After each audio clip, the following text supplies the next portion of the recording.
sort out the technical video, I propose to give the floor to those council members who wish to make statements. And I now give the floor to the representative of the United States. Thank you, Madam President. Let me also start by thanking UAE and Ambassador Nisibeh for her successful presidency during the month of March. Madam President, as you begin your Security Council presidency, I want to thank the United Kingdom for your leadership and for organizing this vital discussion on Ukraine today. I also want to thank the Secretary General for his remarks and the other briefers. And I'd like to extend a warm welcome to President Zelensky. I was so moved by the address he made recently to our Congress, and we are truly honored by his presence here under the circumstances that he and Ukraine face today. Madam President, last night I returned from a trip to Moldova and Romania. I saw with my own eyes the refugee crisis caused by Russia's unconscionable war. I spoke to refugees who indicated to me their desires to return to their home. And we've all seen the images on TV of the bombed out buildings. But what we have not seen is that behind those destroyed buildings are destroyed lives and destroyed families. I met with women and children who had fled Ukraine, who stuffed their lives into backpacks and left the only home they had ever known. And these were sobering conversations. One young woman I spoke to came with her 6-year-old brother who had autism and is struggling with cancer. Their single mother helped them escape to save their lives. But Russia's war has interrupted the care her brother desperately needs. Another woman I spoke to fled with her 8-year-old from Odessa. The father, who they'd left behind, told them there was shelling right next to their apartment that very night. And they very well could have died had they not left. A third woman I met told me that she used to love to travel, but never expected her next trip would be to flee for her life. When I asked her where she was from, she started to say, and then she stopped with tears in her eyes and said, "I'm sorry. I don't know how to say it, whether I live in Kyiv or whether I used to live in Kyiv." She was realizing in the moment just how dramatically her life had changed because of this senseless war. These are 3 stories of more than 10 million people, 6 million internally displaced, 4 million who have left Ukraine altogether, 4 million people who have relied on the big-heartedness of countries like Moldova, Romania, Poland, Slovakia, Hungary, and others across the region and the world to welcome and support all those leaving Ukraine in search of safety. Ukraine's neighbors are bearing the brunt of Europe's most significant refugee crisis since World War II. And I want these countries to know that they have a committed partner in the United States. And that is why the United States announced recently that we are prepared to provide more than $1 billion in new funding toward humanitarian assistance for those affected by Russia's war in Ukraine and its severe impact around the world. And it is why we are welcoming up to 100,000 Ukrainians and others fleeing Russia's aggression to the United States. We will continue to assist humanitarian efforts to help the people of Ukraine and all those fleeing Putin's violence. But as heart-wrenching as the stories are that I heard in Moldova and Romania, there are some stories we will never get to hear. Those of the people we saw in the images out of Bucha. We've all seen the gruesome photos. Lifeless bodies lying in the streets, apparently summarily executed, their hands tied behind their backs. As we work to independently confirm the events depicted in these images, I would remind this council that based on the currently available information, the United States has assessed that members of Russia's forces have committed war crimes in Ukraine. And even before seeing the images from Bucha, President Zelensky, along with others in the region, were reporting that children were being abducted, and we heard him say that today. Also abducted are mayors and doctors, religious leaders, journalists, and all who dare defy Russia's aggression. Some of them, according to credible reports, including by the Mariupol City Council, have been taken to so-called filtration camps, where Russian forces are reportedly making tens of thousands of Ukrainian citizens relocate to Russia. Reports indicate that Russian federal security agents are confiscating passports and IDs, taking away cell phones, and separating families from one another. I do not need to spell out what these so-called filtration camps are reminiscent of. It's chilling, and we cannot look away. Every day, we see more and more how little Russia respects human rights. And that is why I announced yesterday that the United States, in coordination with Ukraine and many other UN member states, will seek Russia's suspension from the UN Human Rights Council. Given the growing mountain of evidence, Russia should not have a position of authority in a body whose very purpose is to promote respect for human rights. Not only is this the height of hypocrisy, it is dangerous. Russia is using its membership on the Human Rights Council as a platform for propaganda to suggest Russia has a legitimate concern for human rights. In fact, we will hear some of that propaganda here today, I know. And I will not dignify these lies with a response, only to say that every lie we hear from the Russian representative is more evidence that they do not belong on the Human Rights Council. 140 UN member states voted to condemn Russia over its unprovoked war and the humanitarian crisis it has unleashed upon the people of Ukraine. Here's my message to all of you. Now is the time to match those words with action and show the world that we can work responsibly. And I share President Zelensky's view that this moment requires responsible world powers and global leaders to show some backbone and stand up to Russia's dangerous and unprovoked threat against Ukraine and the world. The Secretary General said that confronting this threat is the Security Council's charge. It is, and it is also the responsibility of UN leaders and leaders around the world, every single member state with a voice in the GA. No one can be a shield for Russia's aggression. Suspending Russia from the Human Rights Council is something we collectively have the power to do in the General Assembly. Our votes can make a real difference. Russia's participation on the Human Rights Council hurts the Council's credibility. It undermines the entire UN, and it is just plain wrong. Let us come together to do what is right and do right by the Ukrainian people. Let us take this step to help them to start to rebuild their lives. And let us match the courage of President Zelensky, who we are so honored to have with us today.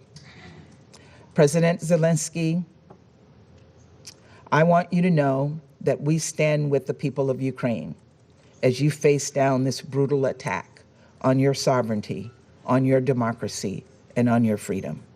Thank you. I thank the representative of the United States for her statement, and I give the floor to the representative of Albania. Thank you, Madam President. Let me thank Ambassador Nusibe for having steered our work during the month of March and wish momentarily the UK we'll a new come away president after hearing from the US envoy to the UN, but before that, a devastating address from Volodymyr Zelensky addressing the Security Council for the first time since Russia invaded his country, listing a catalogue of war crimes he said had been carried out by the Russian forces. He said his enemy had run over civilians in tanks, shot people in cars, raped women in front of their children, and demanded that Russia be expelled from the Security Council. Let's head to New York. Let's head to our correspondent Neda Tawfik, who's listening there. And it was a devastating address, wasn't it, Neda?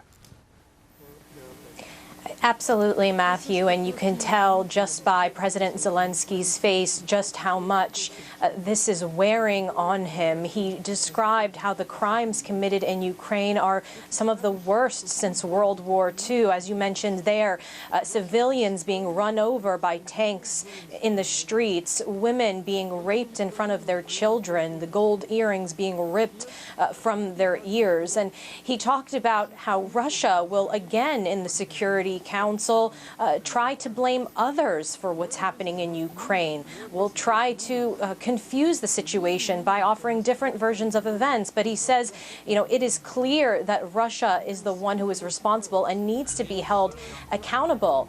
And then he really took direct aim at the United Nations, saying it is not functioning, it is not efficient, that if Russia cannot be expelled as an aggressor, as a permanent member of the Security Council, while it is committing these crimes in Ukraine, then the UN itself needs to be reformed. He talked about the need to give the next generation a UN that can really guarantee peace. So a very devastating address there from the president of Ukraine to the sitting members of the Security Council, outlining what is happening to his people and the fact that the council is completely divided, completely ineffective, and unable to stop what's happening.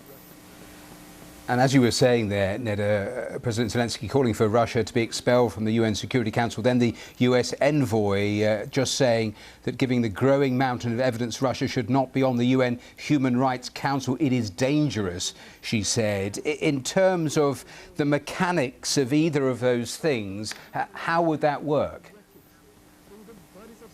Yeah, Matthew, just yesterday we were again, reporters asking the UK ambassador to the UN, Dame Barbara Woodward, who is the president of the Security Council this month, if there's any way, as Ukraine proposes, to get Russia either off the council or to get Russia to be unable to vote on matters of Ukraine, given its position in this conflict as the aggressor. And it is just the way the UN is set up, there is no mechanism to remove Russia from the Security Council. There is, however, a mechanism to remove it from the UN Human Rights Council in Geneva. And that is a process that Western nations say they are hoping to get going this week at the earliest. They're hoping to get a vote in the UN General Assembly here in New York, where if 2/3 or a majority of the council votes, they can remove Russia from their seat on the Human Rights Council. At the moment, they're in the second of their third year term there. They believe they will get the votes, but Russia says they don't think they will.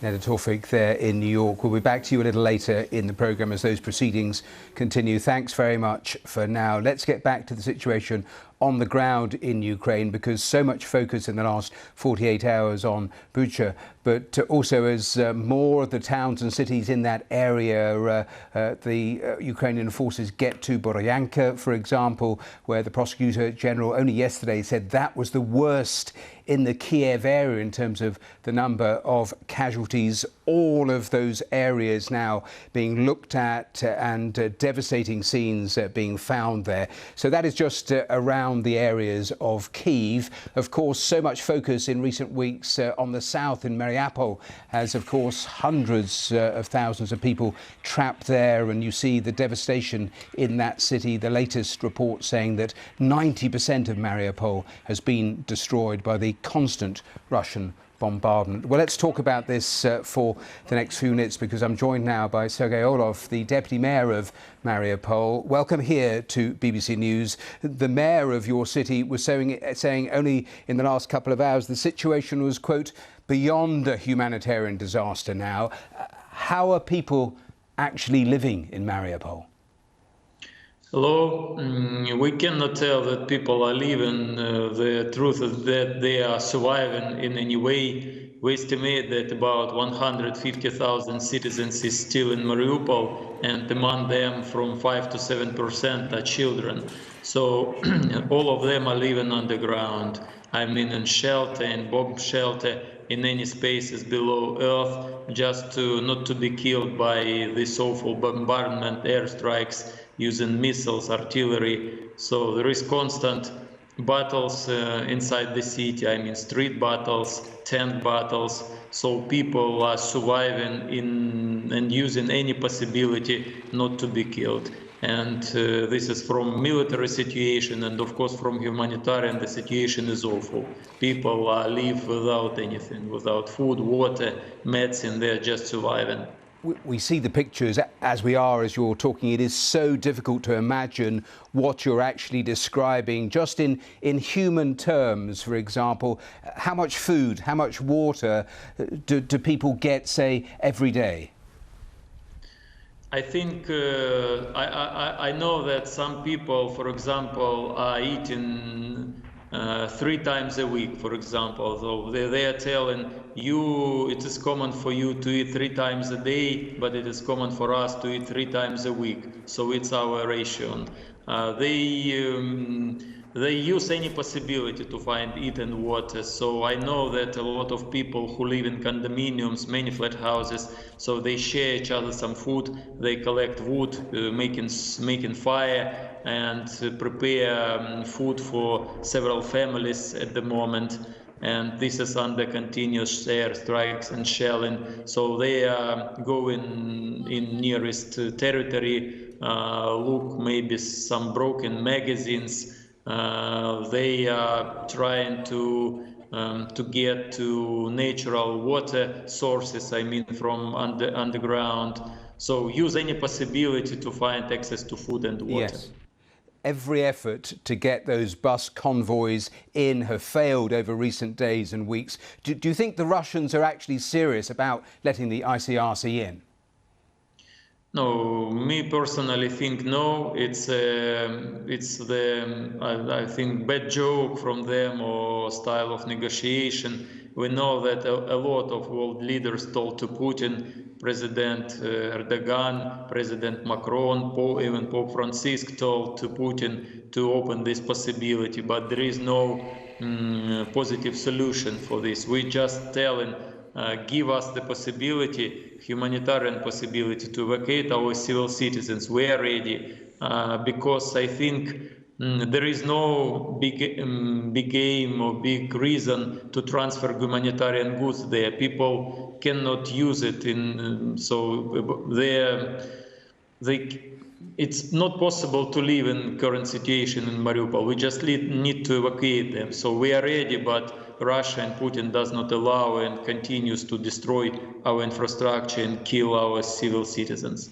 It means, of course, that people are having that horrifying dilemma without those convoys. They're having to take their own chances to escape the city, aren't they, using cars with all the risks that entails. In terms of the city itself, though, Mariupol, are you still in control? Because only yesterday the Russians were saying they had appointed their own mayor to Mariupol now. There is constant battles inside the city. In our estimation, Ukrainian army controls from 50 to 60% of our city. Ukrainian army defeats and controls center of the city and all industrial district, plants and around territory. Russia temporarily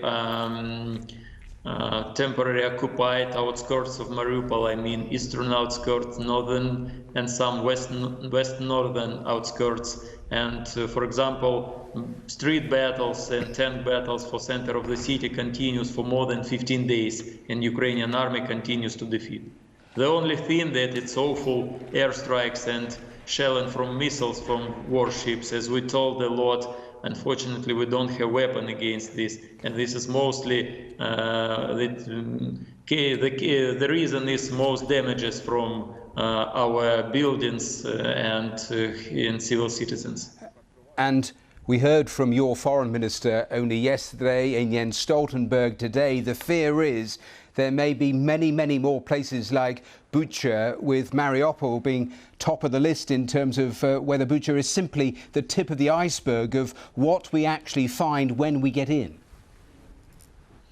I absolutely agree, and unfortunately we will face with awful pictures, awful videos, awful situation. I cannot imagine the number of victims. It's not possible to calculate for more than 20 days. So we do not have exact statistics, exact number of killed person and person who were killed by Russia or by airstrikes, and I cannot even imagine these numbers. And do you think Russia is deliberately trying to stop the rest of the world knowing what is going on? I spoke only last week to the Associated Press, who had 2 journalists in the city, and even doctors there were letting them use their precious power to get pictures out. They were so desperate for the outside world to know what was actually going on. Yeah, I'm sure, and we understand that Russia is not. It's not possible to win in war in Ukrainian army, and Ukrainian army defeat our country, our city bravely, and they use this barbaric style of war or terroristic style. So they just flatten the city, they are destroying all the buildings, they are killing as much civil citizens as it's possible, just to push on the situation and push to hands up for our army. But we understand that it's not possible, and Russia do genocide Ukrainian as a nation all over the Ukraine. You saw these awful pictures and videos, and in Mariupol the situation is much worse. Sergei Orlov, we have to leave it there, but thank you so much for joining us live on BBC News. Thank you. Thank you. Well, let's head live to Lviv now, and Anna Foster, who is there for us, and the picture there around Mariupol, every detail absolutely horrifying, and a similar picture painted too by President Zelensky when he was addressing the UN in terms of the wider picture. That's right. I mean, we've seen, haven't we, those images, and everybody is talking about this town of Bucha, just outside of Kyiv, places like Bucha and Irpin.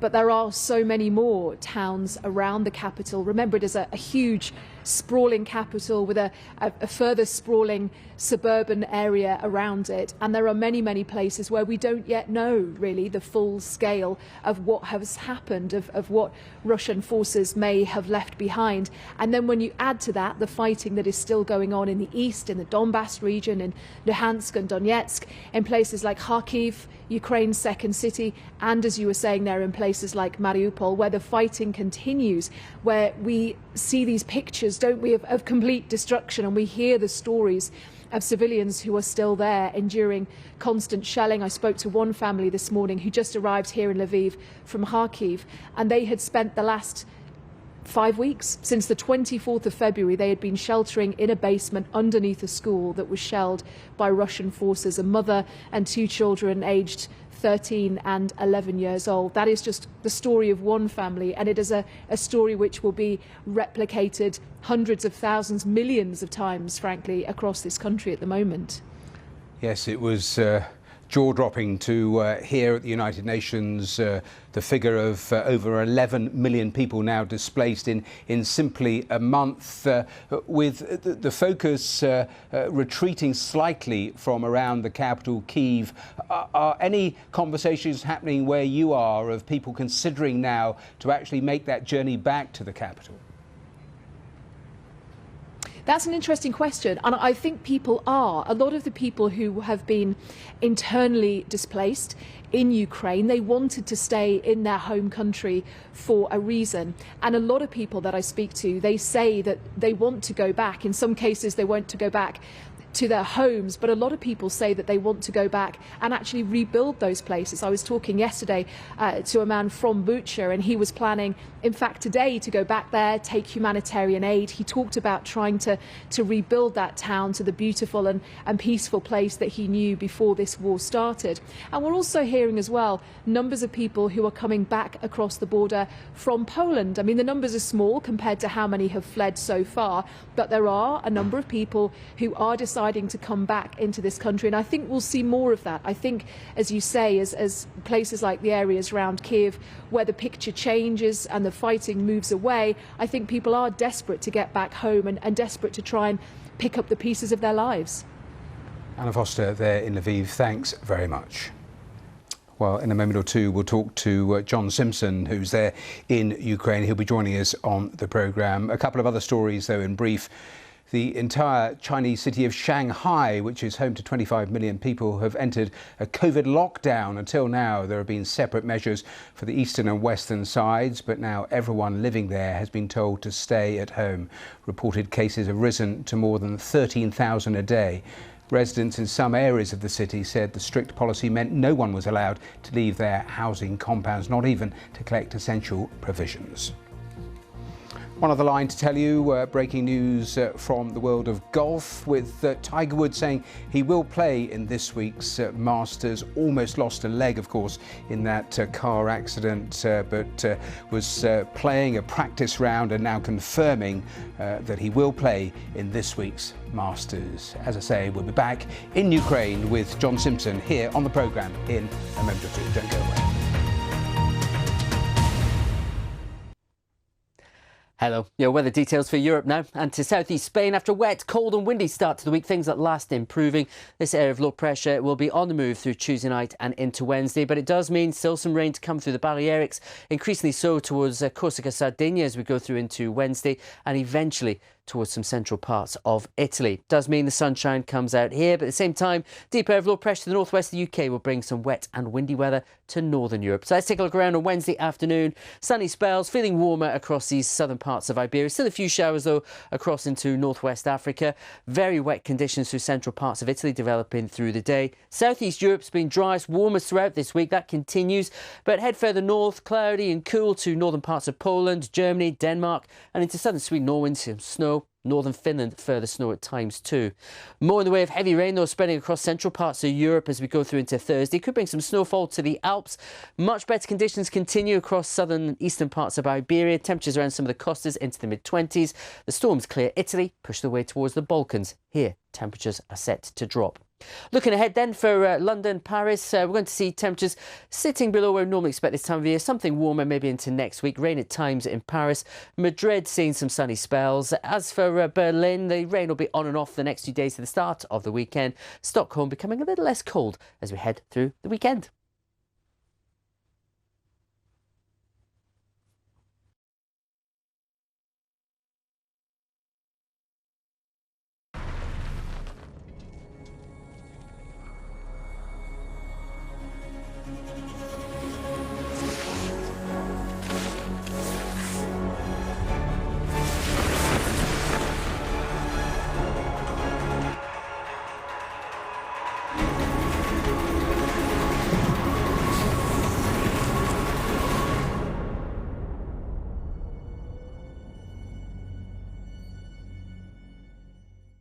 I'm Ross Atkins with Outside Source. This is the extraordinary story of climate change. Vaccines, Europe, the Taliban, Ukraine. Symbolically, it's very important. Let's take this stage by stage. Here's the BBC's Stephen McDonald in Beijing. The West has stepped up sanctions against Russia. Let's look at some of the international reaction. Tell us what you've been hearing. In practical terms, what does that mean? Next, we have to step back and let's just remind ourselves this is all part of the same story. Piece the story together with Ross Atkins. Outside Source on BBC World News.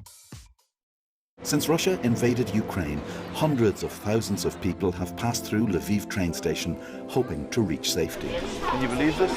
Watch their extraordinary stories on Our World, Platform 5, Escaping Ukraine, on BBC World News.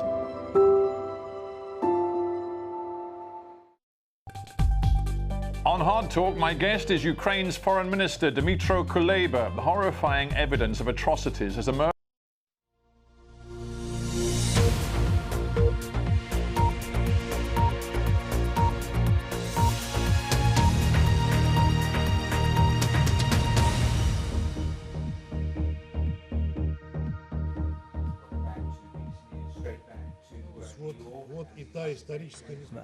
The Russian delegate just speaking. Correcting the historical injustice when, as a result of the Maidan coup in 2014, Ukraine began to be transformed into a hateful anti-Russia, and that seemed to be on the verge of being turned, that page of being turned. However, those hopes failed to materialize, and now you scornfully call the residents of Donetsk and Lugansk People's Republic as a subspecies, repeating what your predecessor stated, who in fact threatened that the residents of the Donetsk and Lugansk will rot in their basements. And you are calling on them to return, to leave and to Russia. And now you've declared war against your native Russian language by introducing, in essence, a linguistic inquisition in a country where Russian is the native language for a minimum of 40% of the population. And today, explosions and artillery rounds are exploding over the entire territory of Ukraine, and not only in the east, where they haven't ceased for the past 8 years. And they're exploding precisely because there was no other way of bringing peace to the Donbass, unfortunately. After you and your subordinates categorically refused to comply with the Minsk agreements, at the same time by preparing already back in March to solve the problem of the Donbass by military means. In the course of our special operations, we have found many secret orders testifying to this. We're told that there can be no Nazis in Ukraine. However, we know very well that not only are they there, but unfortunately they are running the show. And how can it be any other way when the national heroes of Ukraine are Nazi collaborators Bandera and Shuhevich, who are responsible not only for the Holocaust, but the killing of hundreds of thousands of peaceful Poles, Russians, Ukrainians, and Jews? You simply preferred not to notice Ukrainian Nazis, pretending that they're simply not there. But unfortunately, they are there. And they are very many of them, and among them a lot of young people. How do we know that? Well, they're not concealing it. They have tattoos made, Nazi tattoos. They decorate their clothing with swastikas and other Nazi symbols. They give Nazi greetings, and they're open about it in the social media. There are particularly many of them in the national battalions such as Aidar, the Right Sector, and the Azov Battalion. And that would be one thing, but they're also acting like Nazis, and they're killing like them. And they're not just killing Russian or prisoner soldiers, in which they torture and gloat about it on the social media, but they kill their own. Your neo-Nazis and radicals have shown unrivaled cruelty against the civilians, which they use as human shields, and position heavy artillery next to residential buildings and multiple rocket launchers as well. Today we've heard once again a huge amount of lies about Russian soldiers and military. We have hundreds, if not thousands, of video testimonials of people who are ready to provide testimony about the cruelty of Ukrainian nationals. I'll just read some of them here. These are cruel histories, but you need to hear them. Natalia Kudinova says, the mayor of the town was one of the first to run away. Afterwards, the Ukrainian authorities lied that Russia was not letting people through humanitarian corridors. Well, there we're going to come away from the United Nations and Russia's representative repeating their particular narrative. The US earlier saying they wouldn't even dignify it with a response. It's worth saying over the years, Russia often projects onto others what they themselves are actually doing. Well, let's speak to the BBC's World Affairs editor, John Simpson, who joins me live now from Lviv in western Ukraine. And John, we were just listening there to the Russian representative, denials again from them, standard from the Moscow playbook. It is really, yes. It's standard, in my experience, from any country, any government which is accused of these particularly ugly crimes. There's a tendency always to blame the other side. And for a time, some of the mud does actually cling, but eventually, of course, it goes away, and people accept what is really the standard view. I mean, I've had the unpleasant experience today of seeing some photographs from what the prosecutor general here in Ukraine says is a torture chamber that's just been discovered in I think a school in Bucha. And pictures aren't very nice, and it does look like the real thing. I've seen the real thing in various countries over the decades, and believe me, it looks exactly right. It certainly doesn't look staged, as the Russian ambassador seemed to be saying, and as President Putin's own spokesman has been saying today.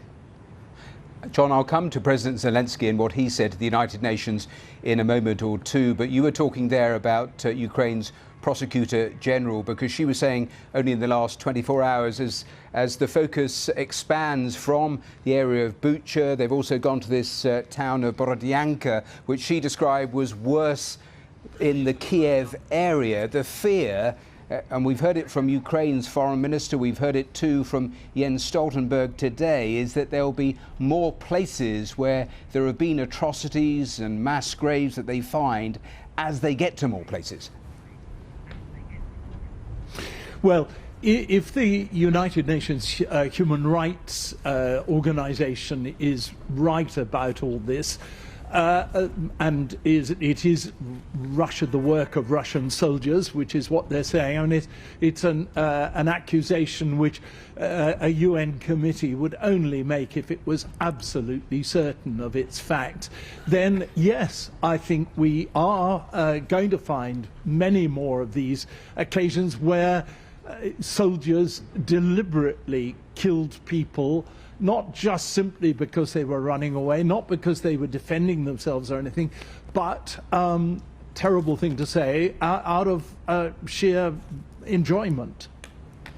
John, stay there, because I'm just going to play to viewers President Zelensky, because he addressed the UN, about 45 minutes ago, and it was a devastating address, and he listed just a catalogue of terrible crimes that he says the Russian forces have carried out, and he of course was there in Bucha to see for himself only yesterday. Let's just hear a little of what President Zelensky had to say. Yesterday, I returned from our city of Bucha, recently liberated from Russian troops, not far from Kiev. So there is not a single crime that they would not commit there. The Russian military searched for and purposefully killed anyone who served our country. They shot and killed women outside their houses when they just tried to call someone who is alive. They killed entire families, adults and children, and they tried to burn the bodies. As a result result of Russia's actions in our country, in Ukraine, the most terrible war crimes of all times we see since the end of World War II, and they are being committed. Russian troops are deliberately destroying Ukrainian cities to ashes with artillery and airstrike. They are deliberately blocking city, creating mass starvation. They deliberately shoot columns of civilians on the road trying to escape from the territory of hostilities. They even deliberately blow up shelters where civilians hide from airstrikes. They are deliberately creating conditions in the temporarily occupied territories so that as many civilians as possible are killed there. Let me bring John Simpson back in. And John, you were listening to that, and he said the international community had to act. Now, what did you make of what you heard? Well, I mean, it is pretty devastating, isn't it? And it's going to be really hard, I think impossible, actually, for the Russians to maintain their line that it's in fact all carried out by the Ukrainians with Western help. I don't think that line can be sustained for very much longer. I think we're, you see, starting to be in a new phase in the war in general, where there's going to be something of a lull. I'm sure it won't be peaceful, but there'll be, I think, less fighting while Russian troops are moving round to the east and southeast of the country. And during that period, which could take, Stoltenberg from the NATO headquarters was saying today, could take weeks for that to take effect. During that time, I think we'll see a huge kind of ratcheting up of the international campaign against Russia in terms of trade boycotts and in terms of all the different ways in which one country can silence another. And I think we'll see that.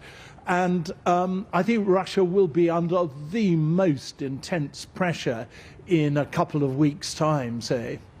And John, you were talking about what Jens Stoltenberg was saying a little earlier, and he talked about it will take a couple of weeks for Russia to get their forces in the right place for that push in the east. And we're looking at a map of the Donbass region in terms of the territory they did hold and the gains they've made in recent. And that is absolutely crucial in the coming weeks and months, isn't it? This particular area. Yes, I mean, this is the area that Russia really, really wants to be able to take from Ukraine. This and the southern area, the ribbon of land that links Odessa round to that whole area of the Donbass. That's what they want.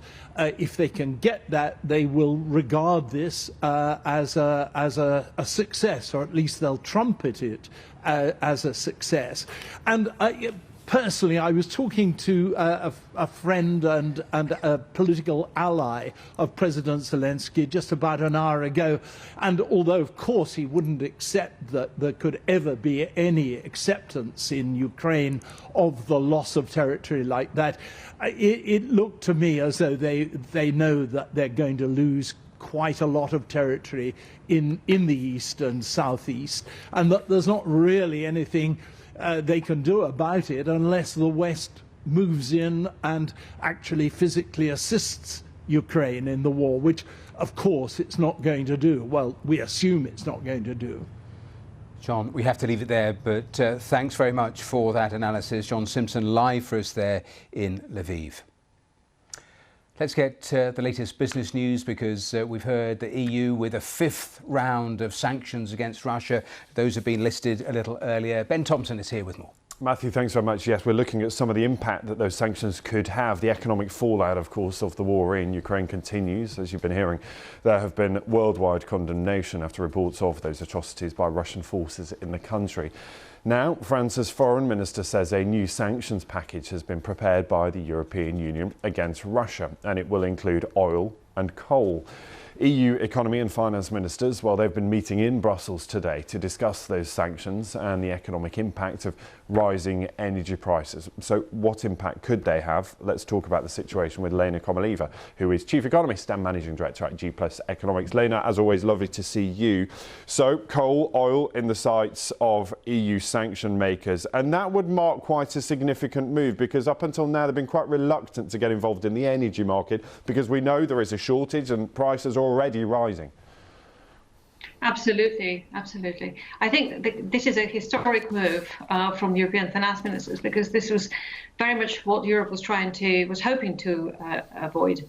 But a Rubicon has been crossed now. Europe is now at the onset of banning imports from Russia. It's starting with coal. Of course, Russia is the biggest supplier of energy to Europe, gas, oil and coal combined, and coal is by far the smallest share of the three.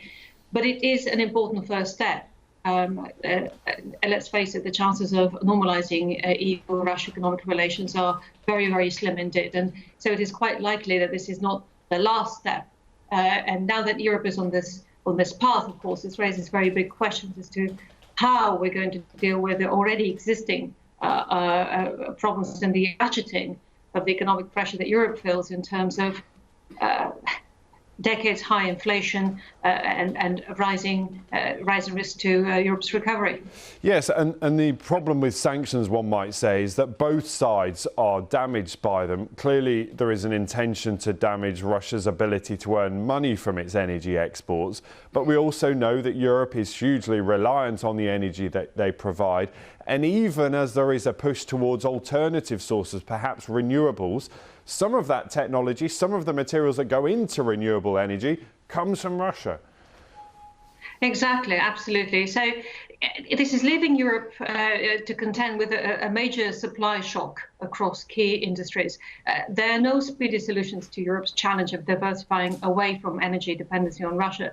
But you're absolutely right, man, that Europe is also very much dependent on Russian imports of green metals, of things that go into providing batteries for electric vehicles, for example. And so there is that major supply shock across industries, from energy to metals, but also, of course, agricultural fertilizers, wheat. And at the same time, Europe has to kind of face this historic shock of plummeting consumer confidence and the impact that higher energy, metals and other industrial input costs have on businesses. We've talked about emerging from this pandemic and adjusting to a new normal, but I know you've been talking about us adjusting to a new different. Just explain that for us. Absolutely. So central banks, of course, have undertaken this historic shift towards removing some of the emergency stimulus that we had introduced in the early part of the pandemic to shield, if you like, businesses and consumer balance sheets from the global economic shock.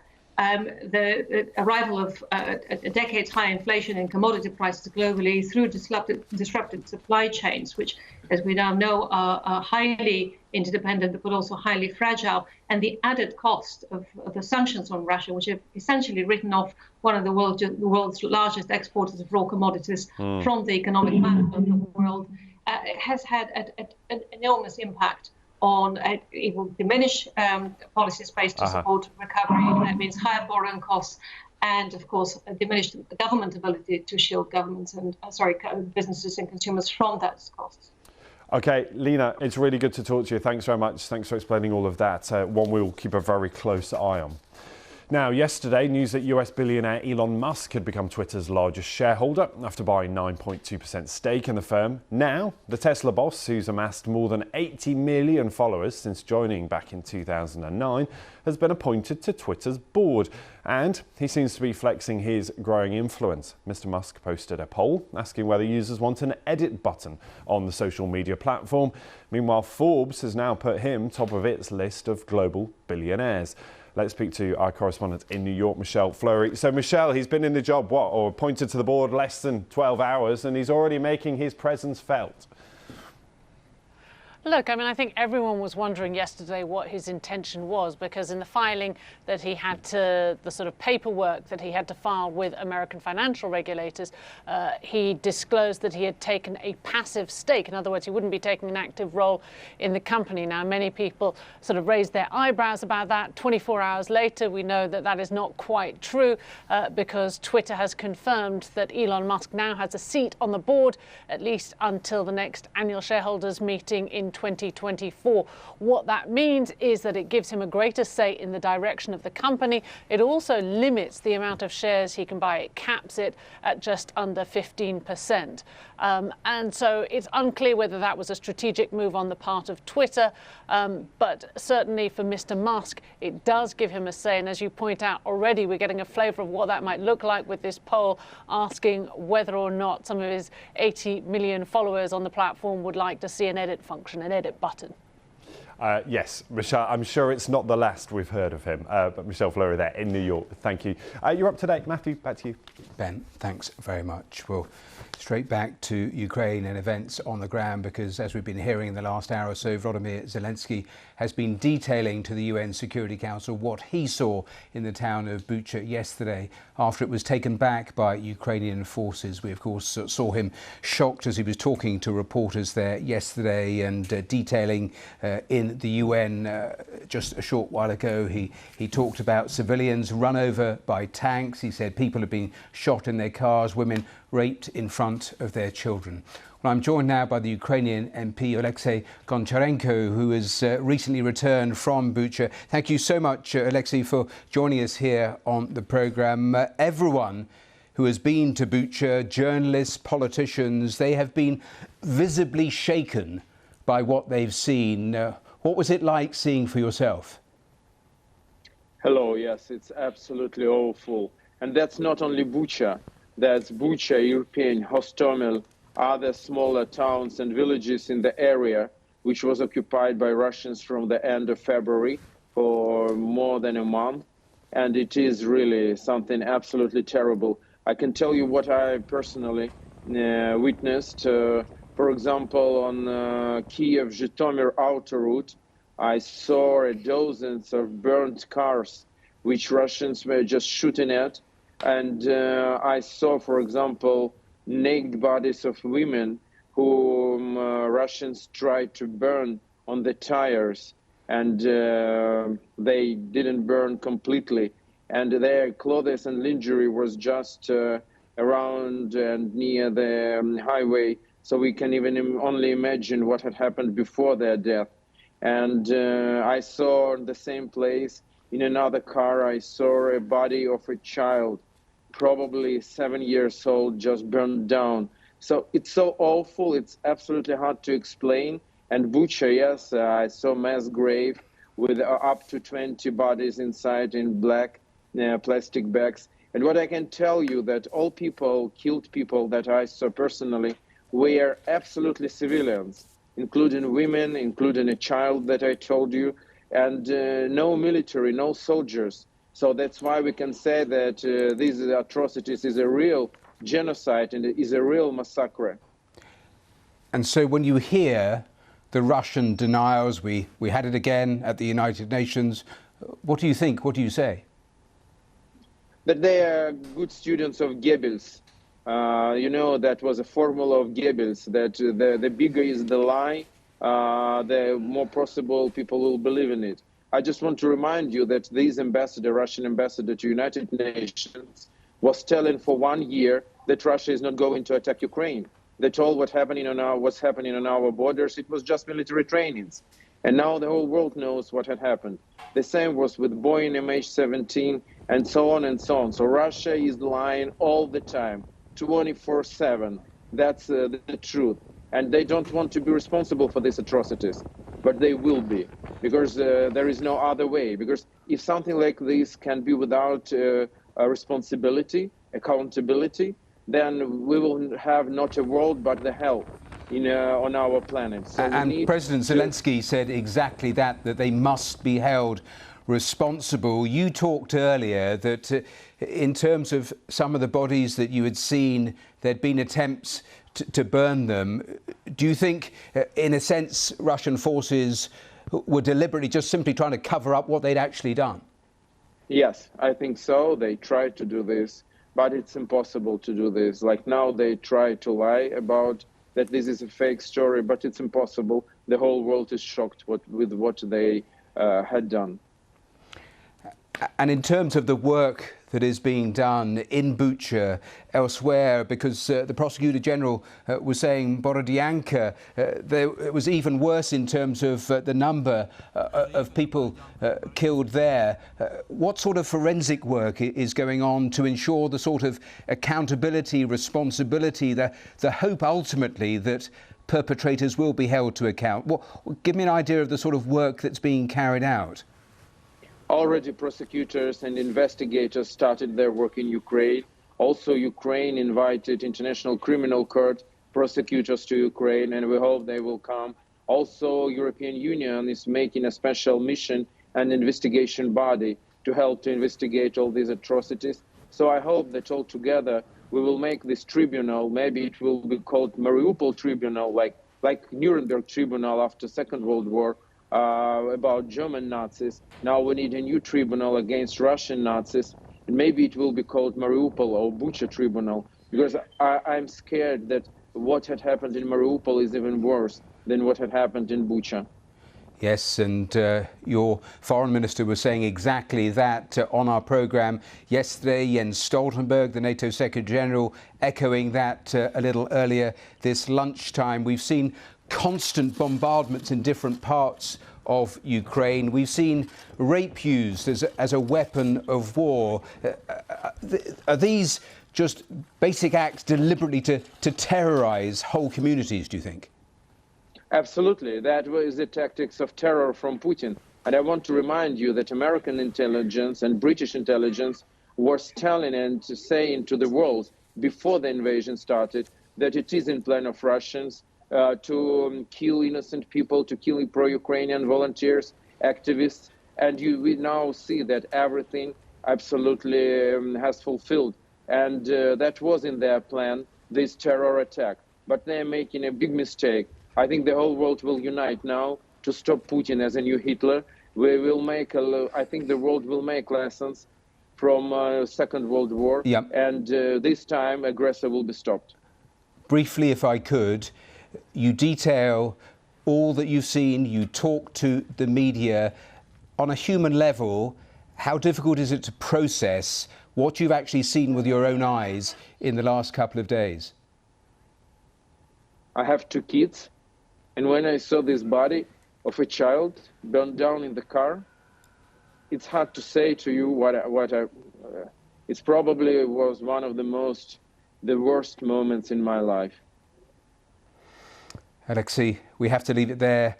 Thank you so much for joining us and just taking us through the sorts of things that you've seen in the last day or so. Thank you so much for joining us here on BBC News. Well, we're going to take a short break. A little later, we'll be talking to the Mayor of Mykolaiv on the programme here on BBC News. Don't go away.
Hello there. Severe storms across the south and southeast of the United States continue to push eastwards as we go through into Wednesday.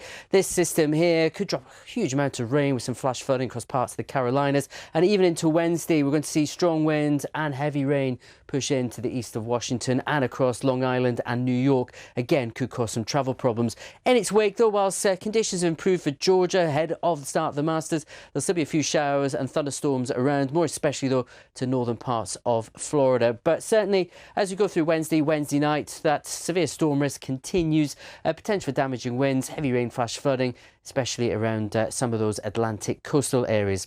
Whereas towards the south and west of the US, it's all about building heat. Phoenix, Las Vegas, San Francisco and LA all seeing heat build, high pressure in charge, but a big, quick, sharp shock to come later this week as temperatures drop markedly. Wednesday now across in South America, we've got some of the worst of the storms will be to northern parts of Mexico and across parts of French Guiana. Still a few storms around Rio and São Paulo region, which is not great given the flooding we've seen of late. Better weather for Spain and Portugal, though, in Europe as we go through Wednesday and then into Thursday. Outbreaks of rain spread through Italy and in towards parts of the Balkans. Much of Europe, though, being driven by a deep area of low pressure to the north of the UK. Wet and very windy weather spreading in across much of Central Europe. Could see some snow in the top half of the Alps by the end of Thursday, whereas further north we'll see some snow at times as cold weather continues in Scandinavia, particularly for Finland. Now, this is Tropical Cyclone Philly, which will push to the west of New Caledonia Wednesday and Thursday. A little bit further west than we initially thought, but can still produce some damaging winds, rough conditions around the coast. Whereas in Australia, winds off the sea, feeding yet more moisture in across New South Wales and the Canberra region. We could see some further flooding here. Keep you all, of course, updated here on BBC World. The West is put on guard for Russian cyber attacks, but is business ready? I get the view from the former head of the NSA. I also talk about the threat the war poses to globalization with the head of the WTO. Join me, Aaron Hesselhost, on Talking Business Weekly, here on BBC World News.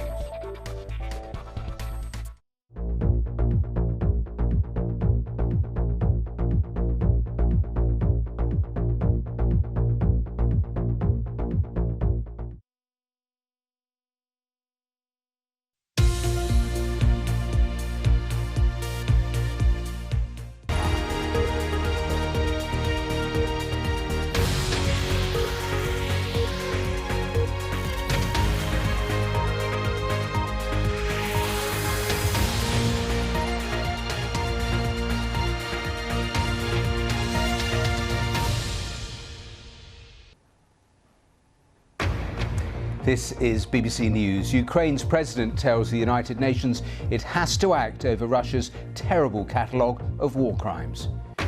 He describes the murder, torture and rape of civilians in the town of Bucha and demands full accountability.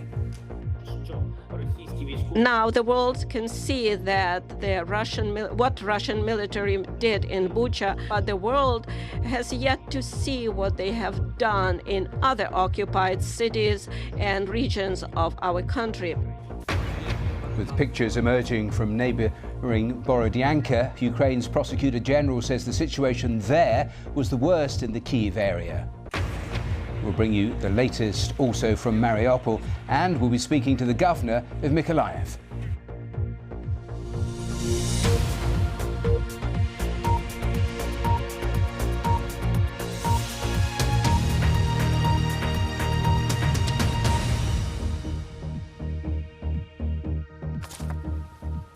Hello and welcome back to BBC News. Ukraine's President Volodymyr Zelensky has delivered a devastating address to the UN Security Council, the first time he's spoken to them since Russia invaded his country.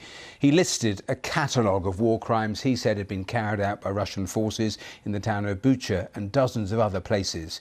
He accused his enemy of civilians run over by tanks, people shot in their cars, women raped in front of their children. He said that Moscow would say anything to deny what they'd done. President Zelensky said it was no different from other terrorists such as ISIS and said it is done by a member of the UN Security Council. He said it was vital the UN send out a message to dictators around the world that perpetrators would be held to account. He said Russia was abusing its veto powers and threatening the world order. Let's hear a little of what the president had to say. Yesterday, I returned from our city of Bucha, recently liberated from Russian troops, not far from Kiev. So there is not a single crime that they would not commit there. The Russian military searched for and purposefully killed anyone who served our country. They shot and killed women outside their houses when they just tried to call someone who is alive. They killed entire families, adults and children, and they tried to burn the bodies. Where is the security that the Security Council needs to guarantee? It's not there, although there is a Security Council.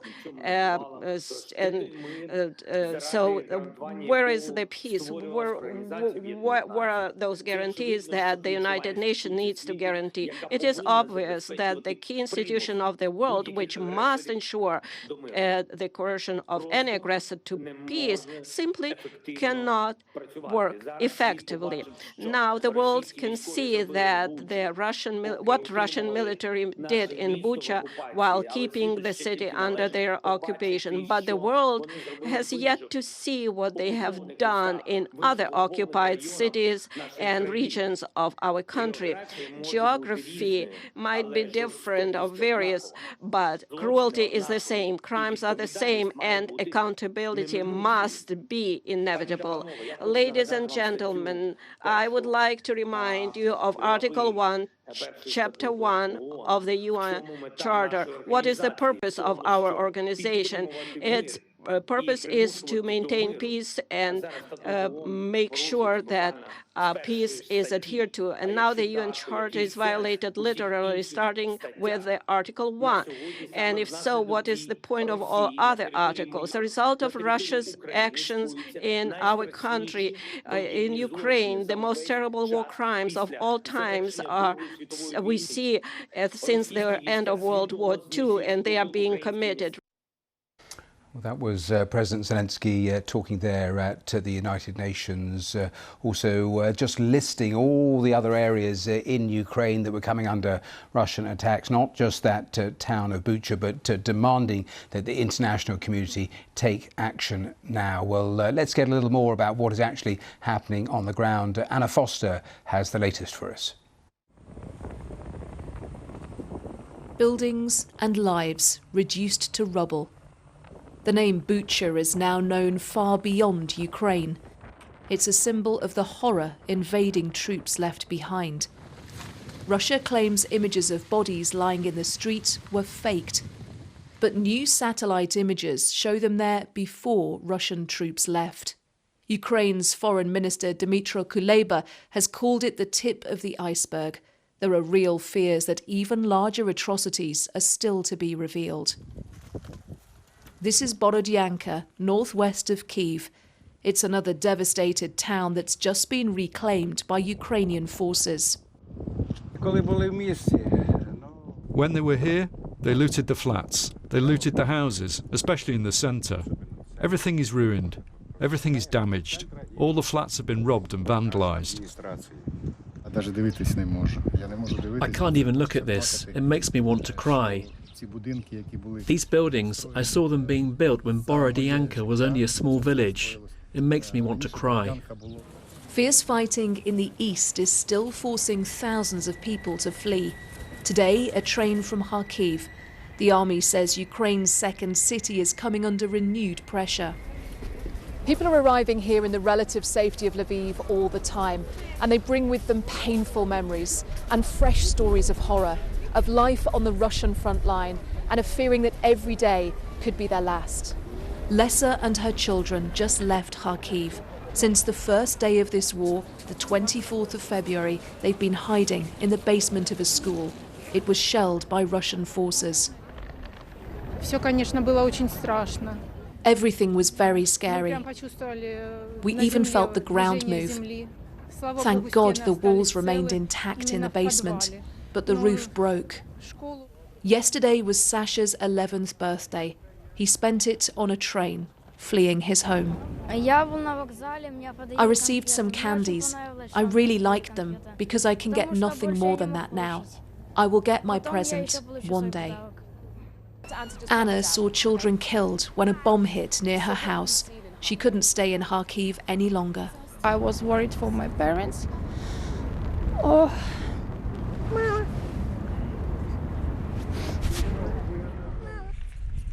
Another besieged city, Mariupol, is still without aid. Yesterday, a Red Cross team heading there was detained. They've now been released, but the need is growing. After 5 weeks of fighting, the situation is desperate. Anna Foster, BBC News, Lviv. Well, Russia has continued its attacks on cities that connect Ukraine to the Black Sea. Let's go to one of the cities, Mykolaiv, because Russian troops have stalled there after Ukrainian counterattacks, but the shelling continues. Let's talk to Vitaly Kim, the governor of Mykolaiv. Thank you so much for joining us here on BBC News. Just give me an idea of what has been happening there in the last 48 hours. Hello, everybody. In the last 48 hours, we have battles on the border of our region and Kherson region. We have rocket bombing and caliber attacks of our region. We have 12 people, civilian people dead, and 66 wounded people. 2 children were dead. Now, I know on Sunday night a children's hospital was hit. Tell me more about that. Was it clearly marked as a hospital? Yes, was clearly marked like a hospital. Also, there are no military objects around, I don't know, 4 kilometers, etc. There are 3 hospitals in that area and civilian buildings. That's all. And tell me about that strike. This strike was by Hurricane rockets, cluster bombs. And in terms of the casualties there, how many people were killed and how many people were wounded? 12 people were killed and 66 were wounded. In terms of the statistic of Mykolaiv. In terms of the shelling from the Russians, how continuous is it? And we have strikes for now every day, less or more, but we have it every day for now. And how are people living? Where are they living? How much food is there? How much water is there? How much power is there? We have enough food, power, water, etc. We have a peaceful city because our enemy is far away from the city and about 50 kilometers, and from the territory of Kherson region, they attack us with the rockets. We saw just one of the strikes as you were talking, the pictures of that. Just for people who are watching, explain to them how important Mykolaiv is, because that area around the Black Sea, the Russians are trying to cut off Ukraine's access to the Black Sea, aren't they? Yeah, they are. They wanted to cut Ukraine from the Black Sea, but they have no chance because the way was near Voznesiensk, and for now they are pulled back over 100 kilometers back. So for now they are far away from their goal. And in terms of people in that city, are people prepared? They are staying, are they, rather than making any decision to get out? Because in the coming weeks we know that Russia's focus is going to concentrate on that whole area. So we know that the pounding, the strikes are simply going to increase. It depends on enemy. For now, there is no urgent need to evacuate. The enemy can't get our city in a few days. It will need more time. So there is no urgent need, but it depends on strikes and of amount of strikes. So if there will be more victims, we'll make some decision. But for now, it depends on enemy. There is no need to bomb a peaceful city. There is no war, any war places near it, or etc. Well, Vitaly Kim, we have to leave it there, but thank you so much for joining us on the programme and just describing what is happening in Mykolaiv there towards the coast. Let me just go a little further along the coast in Mariupol, because there we see the pictures, the most recent pictures of the total devastation there, and so much relentless bombardment by Russian forces.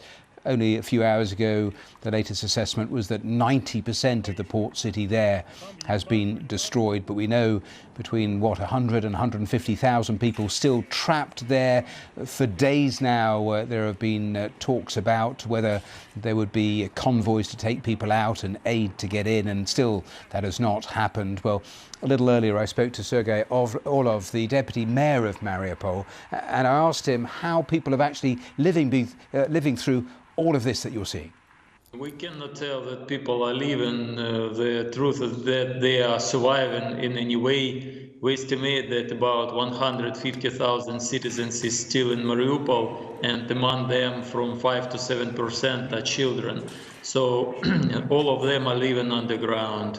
I mean, in shelter, in bomb shelter, in any spaces below earth, just not to be killed by this awful bombardment, airstrikes, using missiles, artillery. So there is constant battles inside the city, I mean street battles, tank battles. So people are surviving and using any possibility not to be killed. And this is from military situation, and of course from humanitarian, the situation is awful. People live without anything, without food, water, medicine, they're just surviving. We see the pictures as you're talking. It is so difficult to imagine what you're actually describing, just in human terms. For example, how much food, how much water do people get, say, every day? I think I know that some people, for example, are eating 3 times a week, for example. So they are telling you it is common for you to eat 3 times a day, but it is common for us to eat 3 times a week. So it's our ration. They use any possibility to find eat and water. So I know that a lot of people who live in condominiums, many flat houses, so they share each other some food. They collect wood, making fire, and prepare food for several families at the moment. And this is under continuous airstrikes and shelling. So they are going in nearest territory, look maybe some broken magazines. They are trying to get to natural water sources, I mean from underground. So use any possibility to find access to food and water. Yes. Every effort to get those bus convoys in have failed over recent days and weeks. Do you think the Russians are actually serious about letting the ICRC in? No, me personally think no. It's I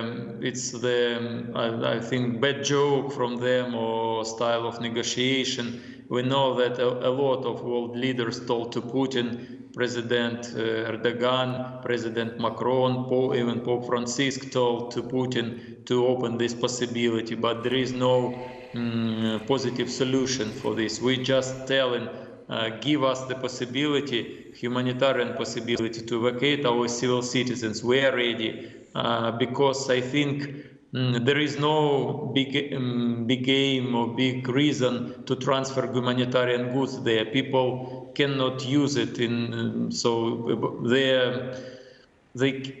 it's not possible to live in current situation in Mariupol. We just need to evacuate them. So we are ready, but Russia and Putin does not allow and continues to destroy our infrastructure and kill our civil citizens. Sergei Orlov talking to me about the latest from Mariupol. As he was talking, the latest line from Bucha, which has come from Ukraine's human rights ombudswoman, who says that between 150 and 300 bodies may be buried in that mass grave by the church in Bucha. She has given that number without saying how that estimate was reached. You may remember that satellite picture that shows the church and shows very clearly a mass grave. Well, the human rights ombudswoman saying between 150 and 300 bodies may be buried in that mass grave. Well, there have been lots of stories of how people in Ukraine have mobilised in response to the Russian invasion. Some have taken up arms to defend the country. Others became volunteers to support people in need. The BBC's Abduljalil Abdurazalov visited a local citizens' hub in Kyiv that helps elderly people. This is a centre where volunteers collect food and medicine for those who are still staying in Kyiv and are unable to walk or are ill and therefore are in desperate need of some basic support. And volunteers here, they collect food. There you can see some of the bags where they have some basic food items, and they also gather medicine and nappies and other items for babies, including baby formulas. Я знаю, що вам 82 роки. Знаю, не хвилюйтесь, будь ласка. Kristina Tsukur is on a phone with an 82-year-old woman who says that she has no food left at home. Хорошо. With a soft voice, Kristina reassures her that she is not forgotten. Kristina set up this hub when Russia invaded Ukraine in February. She started delivering food to a few elderly women. Now, her team looks after more than 1,000 people, and the list is growing. So are those who are willing to help. Really like one big family who is in different places, and they try to do what they can. Somebody send some products, somebody medicine, some of them some clothes for children, and now here it's work like this.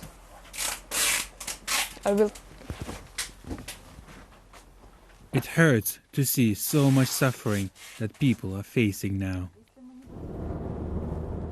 Every day, Kristina and her teammates drive around Kyiv with a list of names to deliver food supplies and medicine.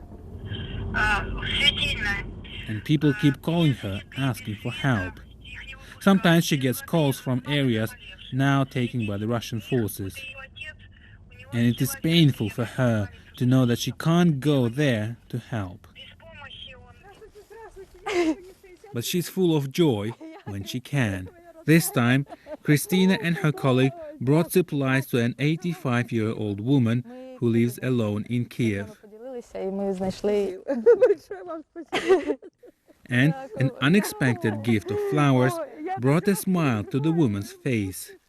Precious moments in the time of war. Abduljalil Abdurasulov, BBC News, Kyiv. Let me take you back to the United Nations, because the Chinese ambassador has been just giving his comments in the last little while, saying the reports and images of civilian deaths in Bucha are, quote, very disturbing. China's role, of course, very, very crucial in terms of close relations with Russia and Vladimir Putin. A lot of focus on that, but China's ambassador saying the relevant circumstances and specific causes of events in Bucha must be verified and established. Well, that's the Chinese ambassador. He has just finished. The French ambassador just started. To the disgrace of the murder of civilians and children is adding the disgrace of lying and denial. Madam President, in the face of these horrific crimes, France urges not giving in to hatred and rather to take action along the following lines. First of all, we need to maintain the strongest possible pressure to compel the Russian authorities to put an end to a war that is compromising global security and well beyond Europe, including food security. France is fully engaged to contribute to this, in particular with its European partners in the framework of the French presidency of the European Council and the G7. It will continue its determined support to the Ukrainian authorities in all possible forms. Secondly, the crimes committed in Ukraine should not remain unpunished. Credible, independent inquiries should be conducted to allow national and international jurisdictions that have competence to judge the perpetrators of these atrocities. In particular, we call on Russia as well as Ukraine to fully cooperate with the International Criminal Court and with the Commission of Inquiry set up by the Human Rights Council. Madam President, Russia is pursuing methodically and with determination its war of Ukraine with its share of destruction and tragedy. We call for the respect of international humanitarian law. Civilians, including children and humanitarian personnel, must be protected. The same goes for civilian infrastructure, in particular hospitals and schools. We welcome the mobilization of the countries neighboring Ukraine, who are playing a major role in receiving refugees. The hospitality that they've demonstrated is a credit to Europe. The European Union has in particular mobilized a package of over 500 million euros of urgent support to the Ukraine, and the European Council that took place on the 24th and 25th of March also is planning to set up a trust fund of solidarity for the Ukraine. France has also contributed 100 million of humanitarian assistance. We support the efforts of Secretary General and Martin Griffith to achieve a humanitarian ceasefire, to allow the evacuation of civilians from besieged cities, and to ensure access to humanitarian assistance. All efforts should be made in order to achieve a cessation of hostilities. This is an initial stage towards a lasting solution to the conflict, and it's necessary for the credibility of the Russian involvement in negotiations. France is determined to continue to contribute to efforts of peace, in particular by supporting Ukrainian authorities in seeking a political... France adding their voice to calls for an immediate ceasefire, but adding that crimes committed should not go unpunished. So the French representative there at the United Nations will keep an eye on that and return to Ukraine and events in New York throughout the course of the next little while. Just time to squeeze in one more important story, because the political crisis in Sri Lanka has deepened for President Rajapaksa after more than 40 Sri Lankan MPs walked out of the ruling coalition government. The move comes as the South Asian nation is struggling to quell protests amid the country's worst economic crisis in decades. There have been power cuts and food shortages because of an economic and foreign exchange crisis that has led to mass protests demanding the president's resignation. Well, our correspondent Archana Shukla has more now from Colombo. Well, at this point in time, the focus for the Rajapaksa family, who's still in power as president and prime minister, is to find an able cabinet, especially an able finance minister, to ride through this crisis. Because with this political instability, any talks of economic, restoration of economic ties will not go through. Political instability will be the biggest deterrent, even when, the country moves for bailout talks with IMF later this month. Remember, Ali Sabri, who took on as a finance minister just for 24 hours, was, along with GL Paris, who's currently also the foreign minister, were supposed to be part of the crucial debt restructuring team that would talk to the IMF, come up with plans, because IMF has already said the debt that the country has at this point in time is unsustainable, and more measures would be required before external aid and help comes to them in form of more loans. But that crucial team has also been disbanded now, with no finance minister at the head. And political instability will also bring down investor confidence in the country as well.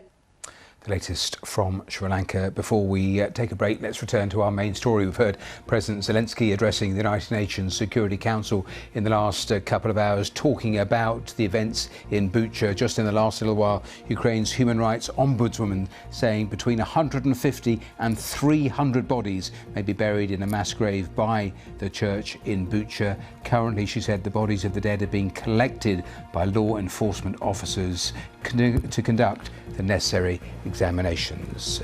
We're going to take a short break. We're back with all the very latest here in half an hour's time. Hopefully you can join me then. Bye for now. Hello. Your weather details for Europe now, and to southeast Spain. After a wet, cold and windy start to the week, things at last improving. This area of low pressure will be on the move through Tuesday night and into Wednesday, but it does mean still some rain to come through the Balearics, increasingly so towards Corsica, Sardinia as we go through into Wednesday, and eventually towards some central parts of Italy. Does mean the sunshine comes out here, but at the same time, deep area of low pressure to the northwest of the UK will bring some wet and windy weather to northern Europe. So let's take a look around on Wednesday afternoon. Sunny spells, feeling warmer across these southern parts of Iberia. Still a few showers though across into northwest Africa. Very wet conditions through central parts of Italy developing through the day. Southeast Europe's been driest, warmest throughout this week. That continues, but head further north, cloudy and cool to northern parts of Poland, Germany, Denmark and into southern Sweden, Norway, some snow. Northern Finland, further snow at times too. More in the way of heavy rain though spreading across central parts of Europe as we go through into Thursday. Could bring some snowfall to the Alps. Much better conditions continue across southern and eastern parts of Iberia. Temperatures around some of the costas into the mid-20s. The storms clear Italy, push their way towards the Balkans. Here, temperatures are set to drop. Looking ahead then for London, Paris, we're going to see temperatures sitting below where we normally expect this time of year. Something warmer maybe into next week. Rain at times in Paris. Madrid seeing some sunny spells. As for Berlin, the rain will be on and off the next few days to the start of the weekend. Stockholm becoming a little less cold as we head through the weekend.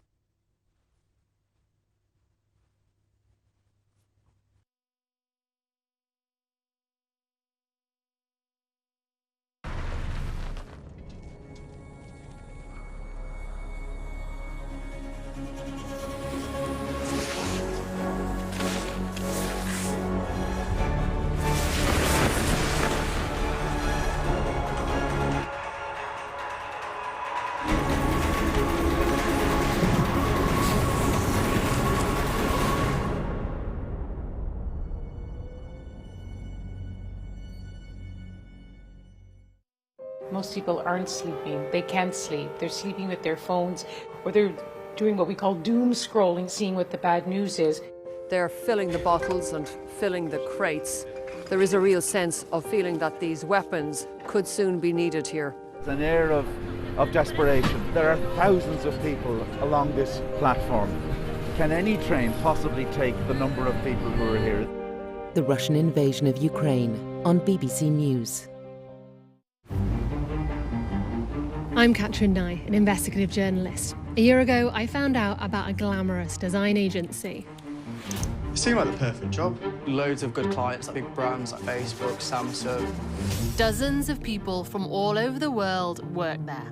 You hear about startups that explode all the time and all these people who are billionaires because of it. I didn't meet anyone in person. The whole thing was just online. That's when alarm bells started ringing. The problem is, it's a fake design agency. It's not there. The email had the evidence of how we've never worked with Samsung or Facebook. Everything's just basically fake. No one in my organization has any idea who these people are. And we've been trying to uncover just why anyone would do this. I'm definitely not a graphic designer. I'm a health and safety consultant. You shattered people's dreams. You shattered my dream. You didn't create any opportunities for anyone.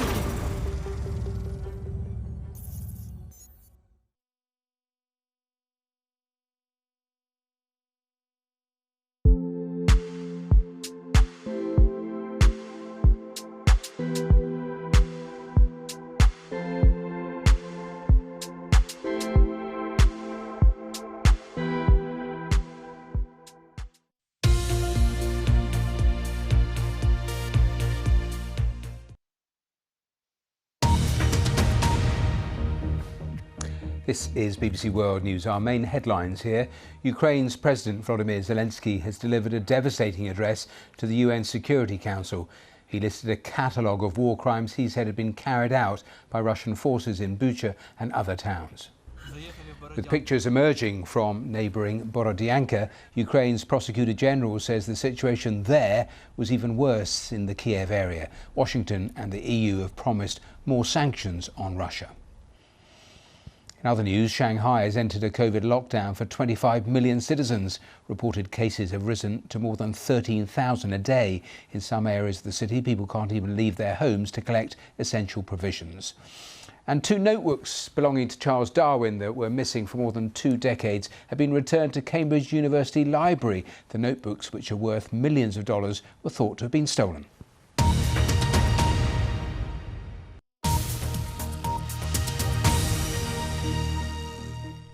Now on BBC World News, getting you up to speed with new technology products and looking at how they could transform your life. It's Click.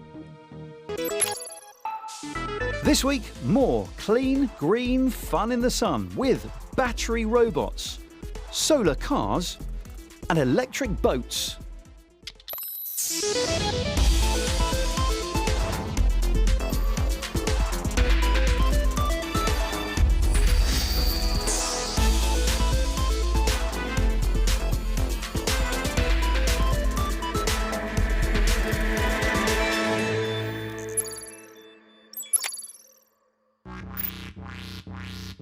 In an unassuming garage in the Netherlands, there's an electric car with a secret.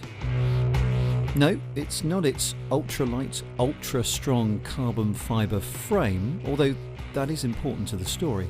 And it's not the aerodynamic design that makes it look like a future car from the 1950s, although that is important too.